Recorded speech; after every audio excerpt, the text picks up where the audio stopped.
don't trust you, I don't love you, I don't want you. But if the British Empire and its Commonwealth last for 1,000 years, men will still say, this was our finest hour. It is no surprise that some creative people suffer with bipolar disorder. For decades, we have known famously talented bipolar artists whose public lives seem glamorous and enviable, but who battle with the enchanting euphorias and devastating depressions of their illness, living in two worlds and being of two minds.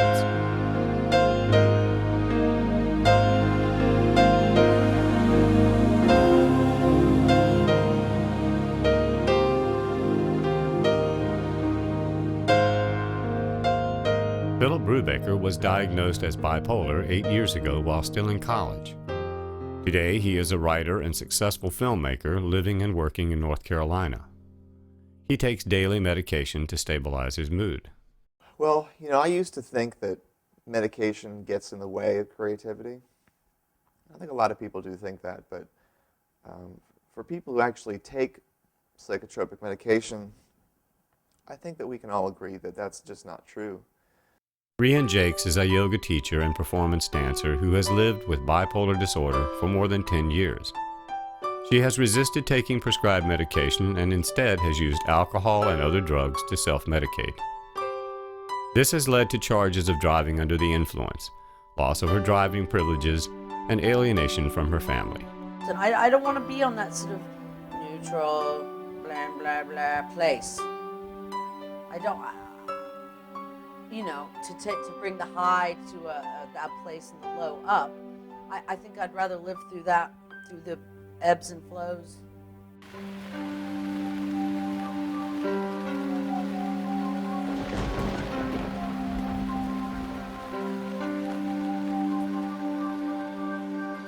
If somebody had well-developed creative abilities, and then in addition had very intense affective experiences, say depression, that the motivation, the drive to express that feeling would not only be great, but the means of expressing it would be great.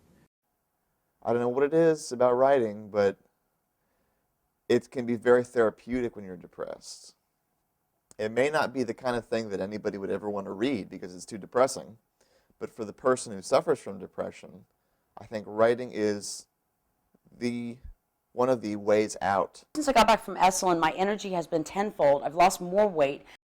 People are really, really drawn to me, and it's about me trying to find balance with that. That's why I'm doing the DBT, because I don't want to lose control. I feel like I'm not special, but I do have a unique energy to share, and I want to share it in the right way. Depression is not good for creativity at all. The opposite is what you want. You want to be hypomanic, because that gives you the energy and the focus to get things done. My life is absolutely amazing and blessed. For instance, I went to the Rite Aid this morning and got some Sharpies, and Sharpies were on sale, and you could get 1 pack of 8 for 2 packs of 8 for 1. Sharpies are the best pens, and I can color in my coloring book from Big Sur and make my vision board and all this stuff. And I just want to color in a coloring book and think about elves that don't exist. And I'm not crazy. I don't know. Something happened up in the woods. The diagnosis of bipolar disorder covers a wide range of behavior and emotion, and each person is affected differently. I was 22 when they actually, after a second hospitalization, that's when they said, "We think you're bipolar." I've always felt a little different from people, but you got to be careful about calling yourself different, because that's an easy pathway into I'm special and my behavior should be excused. I felt like all those bad feelings were my fault. I felt like there was something about me that I needed to change. I can't act out or even act all the time. Some people just don't get it, and they're going to get the wrong impression of me. Or they're not going to get me, and I don't have time for that. So I've got to kind of pretend to be your average Joe sometimes, although I'm not very good at that. The state of being bipolar for a creative individual may be as important an asset as talent or passion. One of the consequences of taking at least the mood stabilizers, if one has a bipolar illness, is that the tops are lopped off the highs. And as some of my patients have said, you know, during the times that I'm depressed, the only thing that I really have to look forward to are those highs when I come out of this. And now you've taken that away from me. Say I'm writing something, because I am a writer. I'm writing, and then I have a moment of inspiration where my fingers just take over and I come up with this great sentence. And right after I, hammer it out, I know that I just came up with something really good. And that is very exciting. And then when I finish writing and I go back and reread it, I get a high a second time. I was in the bathroom at work and I was saying that I was doing my impression of me as a child, saying, for some reason, striking a random conversation with these two women who I talked to about like medieval torture devices, and how I was like, hey, mummy, can we go see the Tower of London? I'd like to see the dungeon, please. Who does that? Who does that? That's just hilarious to me. See what I mean? Why would you want to stifle that?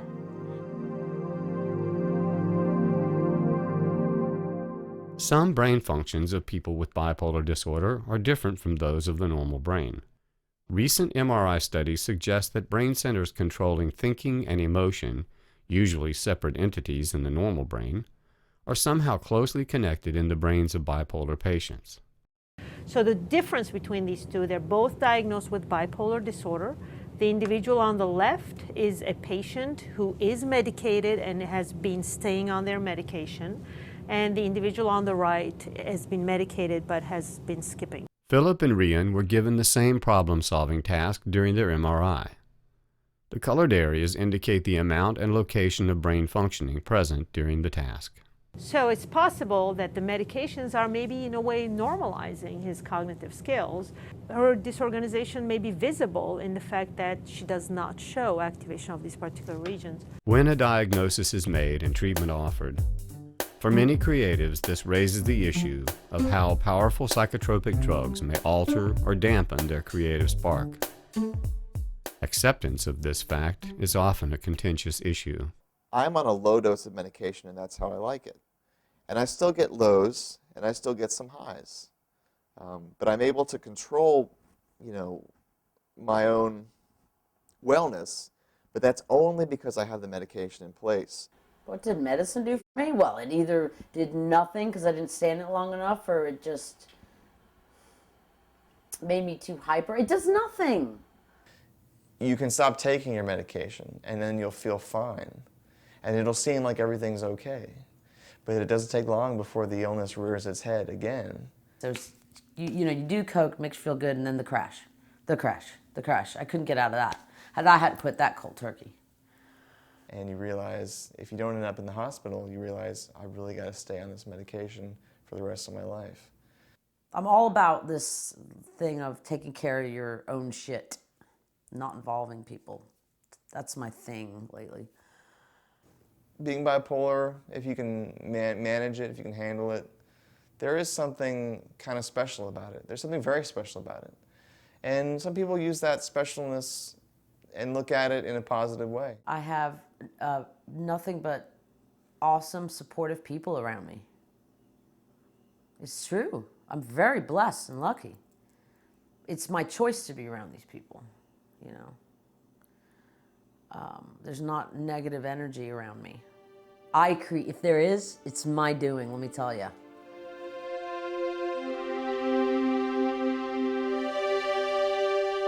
Philip decided early in the course of his illness that medication would become an essential part of his life. For Rian, the decision has been harder. In a way, having a mental illness diagnosis is a gift because it forces you to be a good person. It forces you to be well-rounded. I mean, not everybody gets exercise, not everybody eats right, but they don't get hospitalized because they don't have the brain chemistry issue. But we do because we have that issue. So it forces us to take care of ourselves and manage our stress so that we don't end up in the hospital, and we end up being better people because of it. I have had so many ups and downs and have, in my opinion, screwed up so many times. Enough was enough finally.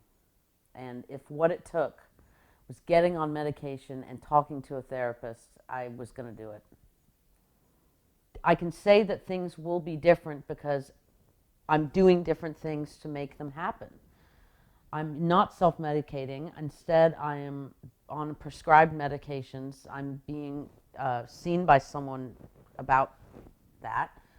I'm doing group therapies. I'm being more honest with my family and myself. So there is no way the end result can be the same.